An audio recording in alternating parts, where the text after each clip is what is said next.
오늘 주일은 2020년 부활주일로 지킵니다. 오늘과 같은 시대 정말 필요한 것 부활의 신앙입니다. 우리는 예전 한 번도 경험해 보지 못한 세상을 삽니다. 앞으로 어떻게 될지 몰라 많이들 불안해합니다. 코로나19 사태 앞에서 각국 정상들은 전쟁이다 표현을 합니다. 세상에 전쟁보다 더 무서운 게 있을까요? 전쟁의 무서움은 바로 죽음입니다. 사람의 목숨이 파리 목숨처럼 여겨집니다. 지금 전쟁의 때처럼 각국에서 수많은 사람들이 헛되이 죽어가는 것 봅니다. 코로나19로 인해 새삼 죽음의 권세가 어떠한지, 사망의 권세가 얼마나 무시무시한지를 제대로 보고 있습니다. 지난 주간 네이버에서 보았던 한 편지 내용입니다. 미국에 살고 있는 한 한인이 느닷없는 지인의 죽음 앞에서 애통해하며 썼던 편지입니다. 편지의 내용입니다. 이틀 전 늦은 점심을 먹는데 문자가 왔다. 오늘 오후 12시 20분 우리 오빠 하늘로 갔어요. 그동안 기도해 주셔서 고맙고 좋은 데 가시라고 계속 기도 부탁합니다. 문자를 보는 순간 숨이 탁 막혔다. 잠시 멍해졌다. 정신을 차리고 한자 한자 다시 읽어도 그 내용이다. 돌아가셨단다. 도무지 믿을 수가 없다. 그렇게 건강하셨던 분이 알고 보니 죽은 분은 미국 한 도시의 시의원이었습니다. 그 도시를 위해서 정말 발벗고 수고하셨고 특별히 한인들을 위해 애를 썼던 분입니다. 그래서 남다른 존경을 받았다 합니다. 겨우 60대 중반의 나이인데 죽음과는 관계가 없을 만큼 참 건강했는데 회의 중에 기침을 해서 병원에 가서 검사를 받는데 아니나 다를까 코로나19라 하더랍니다. 하지만 건강하니까 지병도 전혀 없으니까 괜찮겠지 모두 생각을 했답니다. 며칠 후에 좀 나빠져서 산소 호흡기를 쓰고 병원에 누워있다 얘기를 들었는데 그리고 며칠 후 하늘나라로 가셨다는 얘기를 듣게 된 겁니다. 그러면서 하는 말 이거였습니다. 만약에 이분이 원래 고국인 한국에 지금 있었다면 미국에 산다는 게 그렇게 후회스러운 적이 없었다 적고 있는 편지를 보았습니다. 세계에서 가장 유명하고 대단한 도시, 누구나 살고 싶어하는 도시 뉴욕입니다. 원래 이 뉴욕에서 하루 장례식이 보통 60번 정도가 있다고 합니다. 그런데 지금은 하루에 700명이 넘는 사람이 뉴욕에서만 코로나19로 죽어갑니다. 감당이 안 됩니다. 냉동고에 보관했다가 이제는 그것마저 안 되니 한 섬에다가 죽은 시신을 그냥 묻어버리는 것을 우리는 봅니다. 코로나19를 통해서 다시 한번 죽음의 권세가 얼마나 무시무시한지 사랑하는 여러분, 그런데요, 지금만 그런 겁니까? 우리 눈에 비늘이 벗어지는 거죠. 이제 제대로 세상을 보는 겁니다. 1000년 전이든 2000년 전이든 앞으로 1000년의 세월이 더 지나간다 할지라도 그 전에 예수님 오시리라 믿죠. 그러나 세상 안 달라집니다. 역시 죽음과 사망의 공포 아래 놓여 있는 세상이고요. 사람들은 그 죽음과 사망의 공포 아래서 벌벌 떠는 모습 제대로 봐야 합니다. 전 세계만 그렇습니까? 엘리베이터 공사를 하면서 늘 공사 현장에 있습니다. 공사를 진행하는 사장님과 이런저런 많은 얘기를 하며 시간을 보냅니다. 한두 번 이런 일이 있었던 것 같아요. 한 번은 함께 그 자리에 있던 분이 재채기를 했습니다.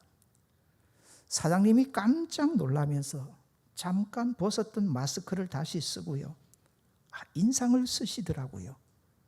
그리고 큰 소리로 마구 뭐라 하시더라고요. 함부로 재채기하지 말라고. 참 새로운 모습이었습니다.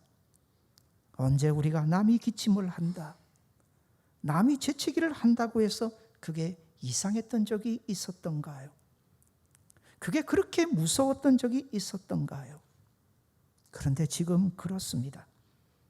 모두 죽음의 공포와 사망의 공포에서 나오는 현상들이죠.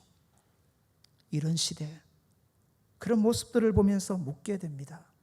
성도는 어떻게 살아야 할까? 이런 시대를 살아가는 성도된 저와 여러분에게 주신 그 믿음, 그 믿음에 힘이 있고 그 믿음에 능력이 있다고 하는데, 도대체 내 안에 허락해 주신 그 믿음은 어떤 믿음일까? 바울 선생님은 그 믿음에 대해서 이렇게 표현합니다. 고린도전서 15장 33절 34절의 말씀이죠.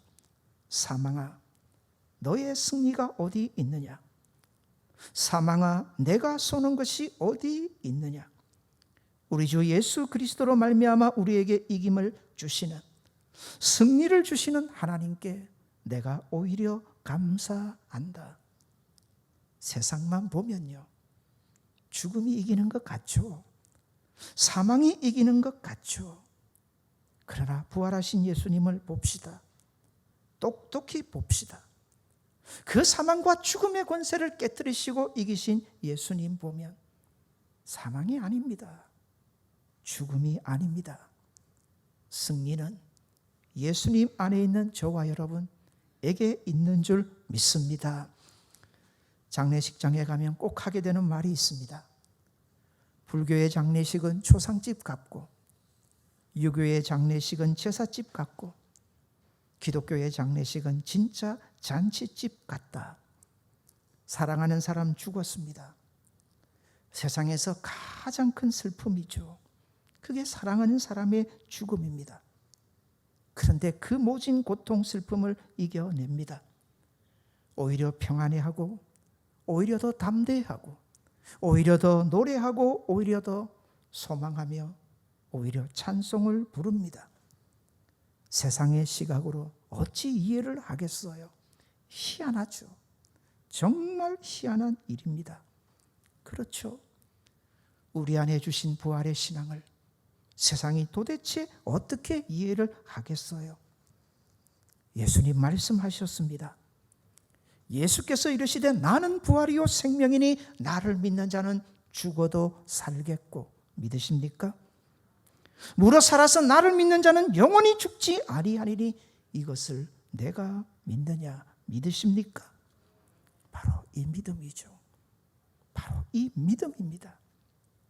기독교가 다른 것, 세상의 모든 종교와 다른 것, 성도가 세상에 여러 사람들과 다를 수밖에 없는 것, 그렇게 다르게 살아갈 수밖에 없는 것, 다른 거 아닙니다.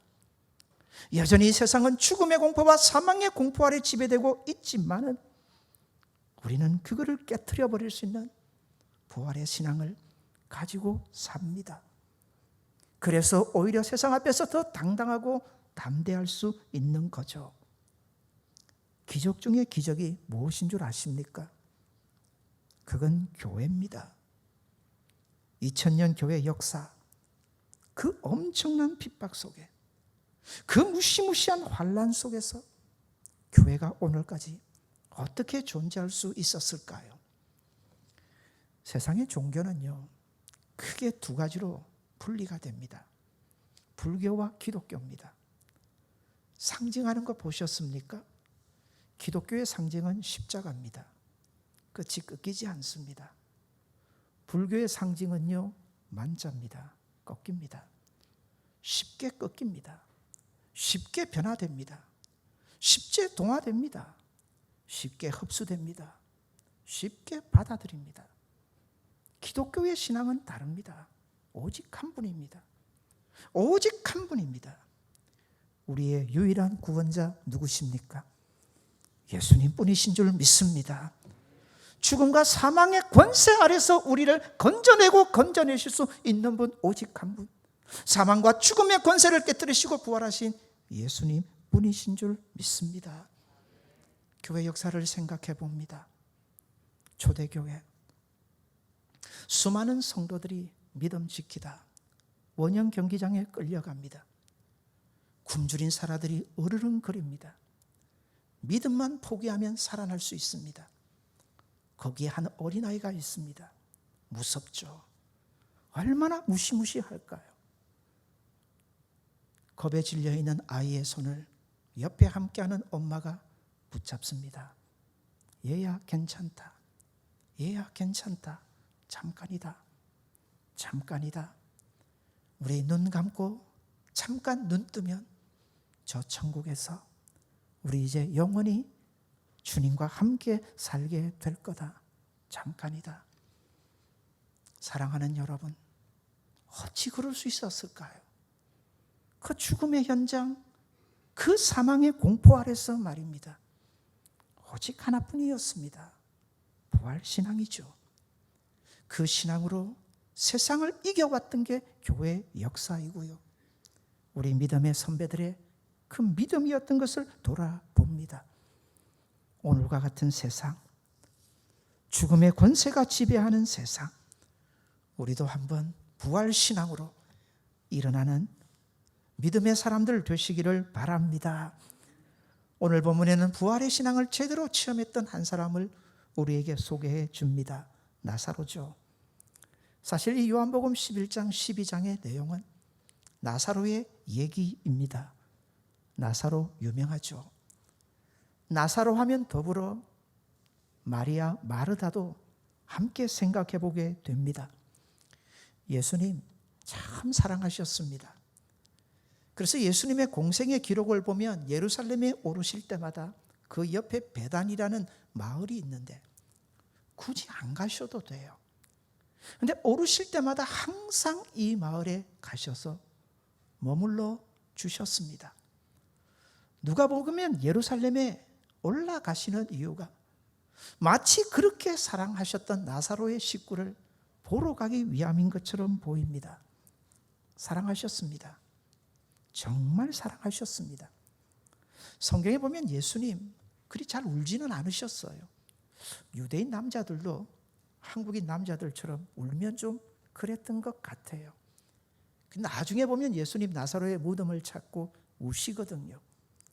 우시던 예수님을 보고 모든 사람들이 인정을 합니다. 보라, 예수님이 얼마나 저들을 사랑하셨는가. 그런데 한 번은 예루살렘에 오르시는데 소식을 듣습니다. 그렇게 사랑하셨던 나사로가 중병에 걸렸다. 죽게 되었다. 어찌해야 하나요? 정말 사랑한다면, 정말 사랑하셨다면 어찌함이 옳습니까? 당장에 달려가셔야죠. 누구보다도 앞서 달려가셔야죠. 그런데 희한합니다. 늦추세요. 오히려 더 늦추십니다. 누가 보면 그런 예수님의 발걸음 사랑하신 게 아니네.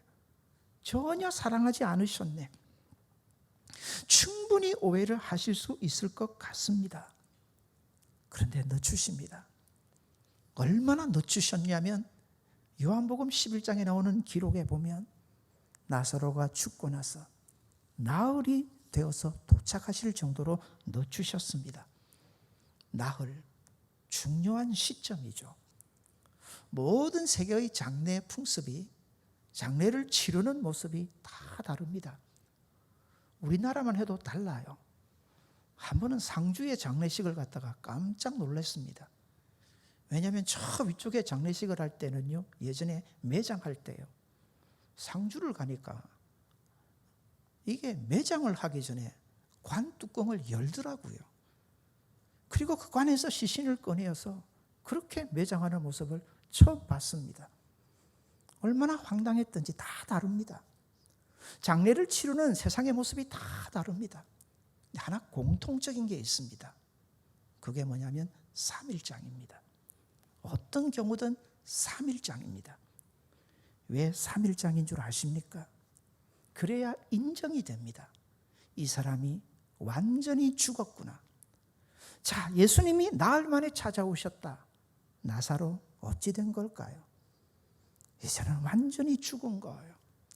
그래서 예수님께서 나사로의 무덤을 찾으시고 돌을 옮기려 할 때 사람들의 반응이 아이고 왜 이러십니까? 이미 죽어서 그 시신에서 냄새가 납니다. 썩어간다는 거죠. 시신이 썩어간다는 거죠. 나흘이라는 것은 이제 완전히 죽었다는 겁니다. 그래서 마리아와 마르다가 원망하죠. 왜 이제야 오셨습니까? 그 원망의 물음은 이렇게 들릴 수도 있어요. 정말 우리 사랑하셨습니까? 사랑하신 게 정말 맞습니까? 뭐가 그렇게 더 급하고 더 중요한 일이 많으시기에 이리 늦추신 겁니까? 근데 정확하게 말하면 사랑하셨기 때문에 늦추신 거고요. 사랑하셨기 때문에 나흘 만에 오신 겁니다. 세상은 이해 못합니다. 절대로 이런 예수님의 행하심을 이해 못합니다. 그러나 믿음의 사람들은 보셔야 합니다. 정확하게 보셔야 합니다. 사랑하셨기 때문에 그 나사로에게 예수님의 능력, 그것이 무엇인지를 제대로 보여주시기 위해서 죽은 자를 다시 살리시는 그 부활의 권세가, 부활의 능력이 우리 예수님에게 있다는 것을 그렇게 사랑하셨다는 나사로를 통해서 보여주시기 위해 그 나사로를 통해서 이런 엄청난 하나님의 은혜를 경험하도록 하기 위해서 그리 하셨다는 겁니다.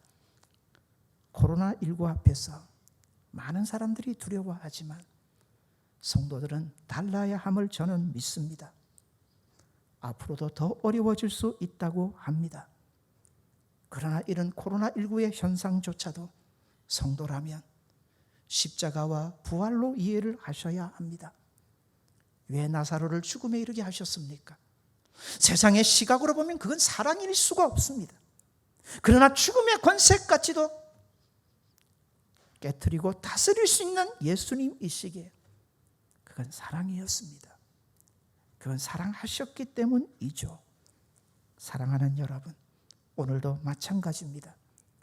때로는 이런 현상들 때문에 많이들 어려우시고 어떤 분은 정말 죽을 지경에 처해 계신 분들도 계실 겁니다.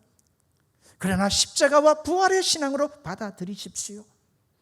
나사로를 기억하십시오. 사랑하셨기 때문에 그리 하셨던 것처럼 지금도 저와 여러분 이 어려움 중에 사랑하고 계심을 믿으시는 성도들 되시기를 바랍니다. 하나님의 사전에 끝은 없습니다. 믿으십니까? 세상은 죽으면 끝입니다. 사망이면 끝입니다. 끝이에요. 끝입니다. 그러나 하나님이 시기에 거기에 끝은 없습니다. 우리 하나님의 사전에 끝은 없음을 믿으시는 저와 여러분 되시기를 바랍니다. 너무 힘들어서 너무 어려워서 이게 끝이 아닌가?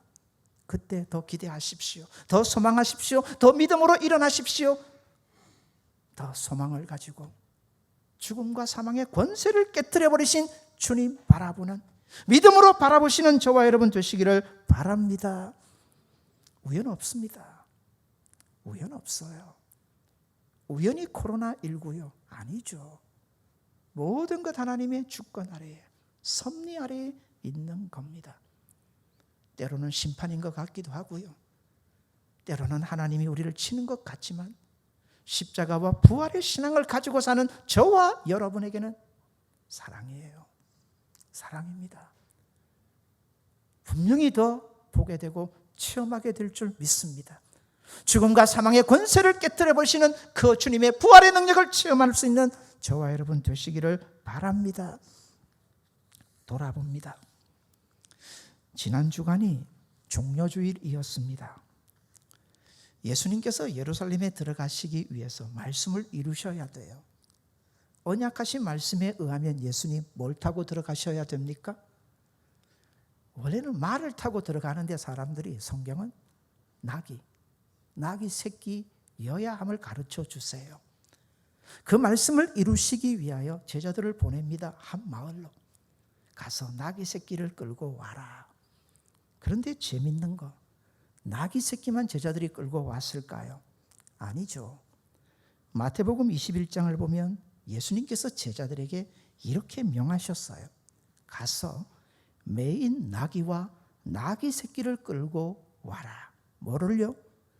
나귀 새끼만이 아니에요. 그 옆에 함께 있던 어미 나귀도 같이 끌고 오라고 하셨어요. 이어지는 7절에 보면 제자들이 가서 나귀와 어미 나귀죠, 나귀 새끼를 함께 끌고 왔어. 자, 상상해 볼까요? 그림을 그려보세요.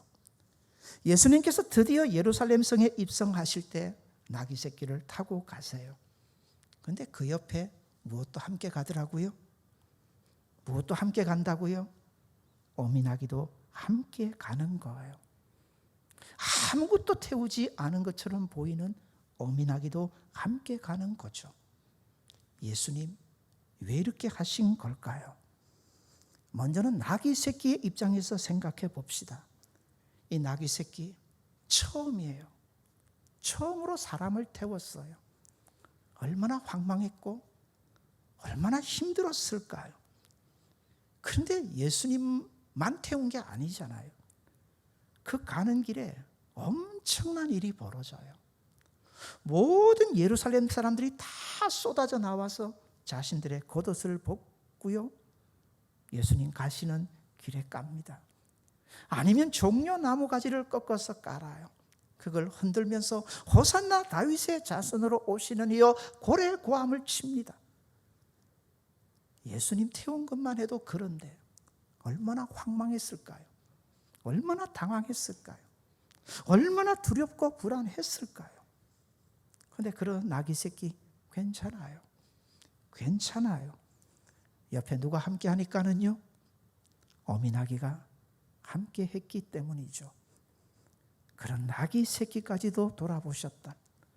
공중을 나는 참새 한 마리조차도 관심 두고 계시는 우리 하나님 이신 줄 믿으시기를 바랍니다. 그 나귀 새끼까지도 그리 돌보셨던 예수님, 어찌 우리 아닐까요? 근데 어떤 성경학자들은 여기에서 더 중요한 영적 의미를 찾아냅니다. 아니라는 거죠. 진짜 아무도 타고 있지 않는 것처럼 보이지만 우리는 보셔야 돼요. 그 어미 나귀 위에 타고 계시는 우리 하나님 아버지시죠. 무슨 말이냐면 예수님 가시는 길, 십자가의 길, 고난의 길, 너무 힘든 길이었기에 겟세마네 동산에서 그렇게 고통하시면서 기도하셨잖아요. 옮겨주세요. 그러나 아버지의 뜻이라면 가겠습니다. 예수님 믿으셨던 거예요. 그 엄청난 길에 함께 하시는 아버지 하나님 믿으셨던 거죠. 이게 끝이 아니다. 그리고 우리는 보잖아요. 그 죽음의 권세에 계셨던 예수님을 하나님 아버지 다시 살리셨어요. 그리고 모든 권세를 그 예수님에게 다 허락해 주셨던 것을 우리는 보셨잖아요. 사랑하는 여러분, 예수님 아셨어요. 그 가시는 길에 예수님만 가시는 게 아니죠. 하나님 아버지 함께 하셨던 거 아셨던 거예요. 사랑하는 여러분, 우리 인생의 걸음에도 그렇게 우리 주가 저와 여러분과 함께 하심을 믿으시는 성도들 되시기를 바랍니다. 함께 하시는 그분이 어떤 분이세요? 무에서 유를 창조하셨어요. 없는 것에서 있는 것을 만드셨어요. 죽음에서 생명을 만들어내셨던 분이에요. 사랑하는 여러분, 아무리 죽음의 권세가, 사망의 권세가 이 땅을 지배할지라도 그 죽음과 사망의 권세를 깨뜨리시고 부활하신 주께서 저와 여러분 인생의 모든 걸음에 영원히 함께 하심을 믿습니다. 그 신앙으로 일어나시고 그 신앙으로 세상을 당당히 이겨가시는 복 있는 성도들 되시기를 바랍니다. 부활하셔서 나귀 새끼 곁에 어미나귀가 함께하는 것처럼 우리 인생의 모든 걸음에 함께하시는 주님 의지하고 믿음으로 더욱 당당하게 부활신앙 가지고 살아가시는 저와 여러분 되시기를 바랍니다. 성도는 그런 거예요. 세상은요, 어려워지면 두려워하고 문제가 생기면 불안해합니다. 성도는 달라요. 믿음의 사람들은 달라요. 어려우면 어려울수록 더 기대하고 힘들면 힘들수록 더 소망합니다. 죽음의 권세와 사망의 권세까지 깨뜨려 보신 주께서 우리와 함께 하시는데 믿으시죠? 그 믿음 가지고 살아가시는 저와 여러분 되시기를 바랍니다. 초점을 조금 더 나사로에게 맞춰볼까요? 죽었다가 다시 살았습니다. 베다니 마을에 잔치가 벌어졌고요. 소문은 마구 나기 시작합니다. 당연하죠. 죽었던 사람이 다시 살아났는데 사람들이 마구 모여듭니다. 베다니 마을로. 왜요? 9절 보시겠습니다. 요한복음 12장 9절입니다. 읽어드립니다. 유대인의 큰 무리가 예수께서 여기 계신 줄을 알고 오니, 그 다음이에요. 이는 예수만 보기 위함이 아니요. 그 다음 보실까요? 죽은 자 가운데서 살리신 누구도요? 나사로도 보려 함이러라. 초점이 바뀐 것 같아요. 예수님을 보기 위해서 모여드는 것 같은데 더 강한 초점은 나사로에게 모여 있는 것 같아요. 사람들이 예수님도 보기 원하지만 더 보고 싶은 게 있는 거예요. 죽었는데. 그러면 무덤 속에 갇혀 있어야 되는데 정말일까? 다시 살아났다는 나사로를 보기 위해서 모여드는 것 같아요. 사랑하는 여러분, 오늘의 나사로가 필요해요. 이런 나사로가 필요합니다. 오늘의 나사로 저와 여러분 되시기를 바랍니다.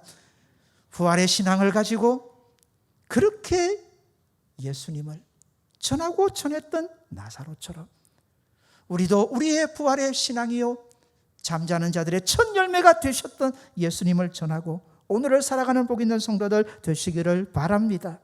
10절 11절 보시겠습니다. 대제사장들이 나사로까지 죽이려고 모의하니 나사로 때문에 많은 유대인이 가서 예수를 믿음이러라. 누구 때문에요? 나사로 때문에 더 많은 사람들이 예수님 믿게 되었다 합니다.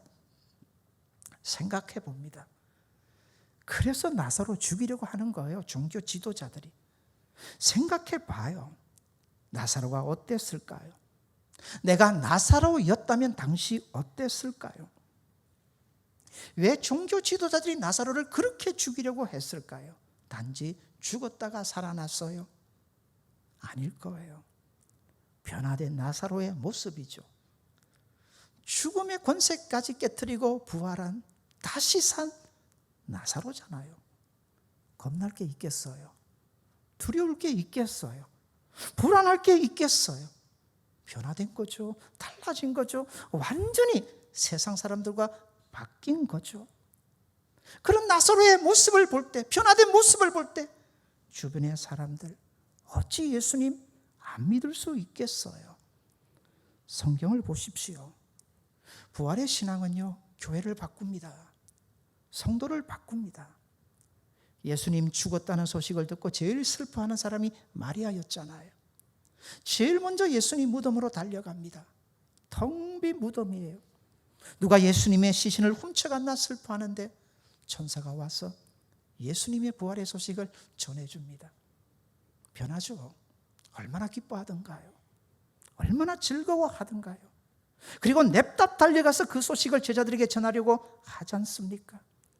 그 발걸음이 얼마나 기쁘고 즐겁고 가벼웠을까요? 초대교회를 생각해 봅니다. 예수님이 십자가에 죽었을 때 제자들 마가의 다락방에 올라가 문이란 무리는 다 닫습니다.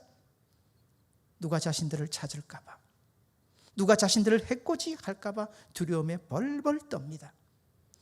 한 소녀가 부활의 소식을 알게 해줍니다. 게다가 예수님 그 자리에 오십니다. 부활하신 예수님을 만났습니다. 달라지죠. 문이란 문은 다 엽니다. 그리고는 뛰쳐나가서 내가 부활하신 예수님을 만났다. 나의 예수님이 부활하셨다. 그 소식을 전합니다. 그리고는 세상이 감당할 수 없는 믿음으로 그렇게 일어섰던 것을 봅니다. 사랑하는 여러분, 예수님 부활하셨습니다. 예수님 부활하셨습니다.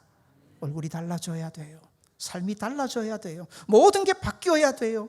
내가 부활하신 예수님을 믿는다? 아니요. 진짜 부활하신 예수님을 믿는다면 달라지셔야 돼요. 아무리 세상이 코로나19로 죽음의 공포와 사망의 공포 아래 있을지라도 우리는 그걸 넘어서야 합니다. 그리고 세상 사람들로 보게 해야 합니다. 저 사람 왜 저래? 저 사람 왜 저렇게 달라? 세상은 움츠려 드는데 꼼짝 못하는데, 사망과 죽음의 공포 아래서 벌벌 떨고 있는데 저 사람 왜 저렇게 다른 거야? 저 사람 뭔가 있네. 나도 저 사람이 믿고 있는 저거 믿고 싶어. 예수님 믿고 살면서 제일 못 사는 거 다른 거 아닙니다.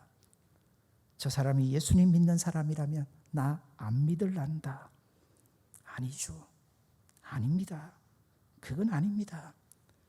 부활의 신앙이 있기에 오늘을 부활의 신앙으로 살아가시는 저와 여러분 되시기를 바랍니다. 더 사랑하고요, 더 용서하고요, 더 인내하고요, 더 겸손하고요, 때로는 믿음으로 손해보고 희생을 받을지라도 끝이 아니잖아요. 끝이 아니잖아요. 우리는 영원한 생명의 자리에 이를 하나님의 사람들 아닙니까? 믿으십니까? 그러니 그 신앙 가지고 오늘도 당당하게 살아가셔야 하지 않겠습니까? 죽음의 공포가, 사망의 권세가 정말 지배하는 세상. 그러나 우리는 달라야 합니다. 예수님 부활하셨고요, 그 예수님의 부활하심이 저와 여러분의 산 소망이 되는 줄 믿습니다. 그 신앙 가지고 우리 이겨갑시다. 주어진 세상살이 더욱 당당하게 믿음으로 살아갑시다. 그런 부활의 신앙을 가지고 오늘을 살아가시는 복된 성도들 되시기를 바랍니다. 우리 옆에 분들에게 한번 눈빛으로 인사합시다. 예수님 부활하셨습니다. 우리 같이 한번 기도합시다.